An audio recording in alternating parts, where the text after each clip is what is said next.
पहले खाई खाई खाई खेते चाहिए मटन बिरयानी মামু মাল তো শেষ এ কয় হাজার টাকা বেচা কিনে হয়েছে আয় মামু 9,000 টাকা আমার খরচ হয়েছে কত 3,000 টাকা লাভ হয় কত 6,000 টাকা 6,000 টাকা করে ডেলি হলে মাসে হয় কত 1,80,000 টাকা বিরিয়ানি শেষ ভাইজান আর নাই কাই লাইবেন কাই কাই লাইবেন এই দুপুরে গেলে ভাই আমি এ জায়গায় বিরিয়ানি খেতে আসিনি। এই তোমাকে এই এলাকায় ঢুকতে দিতেছ কিনা? কেন এলাকায় তো কোনো নাই গেট নাই ভাইজান আমি 12 বছর ধরে এই এলাকায় বিরিয়ানি বেশি।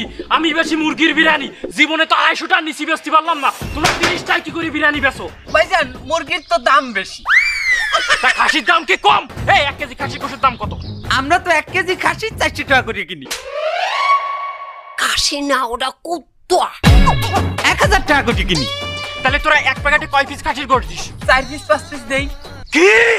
ওরে সারা বাংলাদেশে 2 পিস খাসির গোশত দিও তোরা 300 350 নিচে বেচতে পারতিস না। আর তোরা কি করি এই 4-5 পিস খাসির গোশত দিয়ে 30 টাকায় বিরিয়ানি বেচিস? আমারে বুঝো। থামেন অনেক কথা শুনছি আমনে কি হইছে কি এ আমরা বরিশালিয়া পোয়া এই বাইক দিয়ে তুই এটা বাইক করতি কি ওইটা বাইক কর কোনটা আরে একটা যে কোনো একটা কিছু বাইক কর আর আমি যাম নাই এই এই আমার কি জিনিস নে? এই এলাকায় এই দাঁড়াই মামু টাকার মধ্যে দোকান টাকার মধ্যে দোকান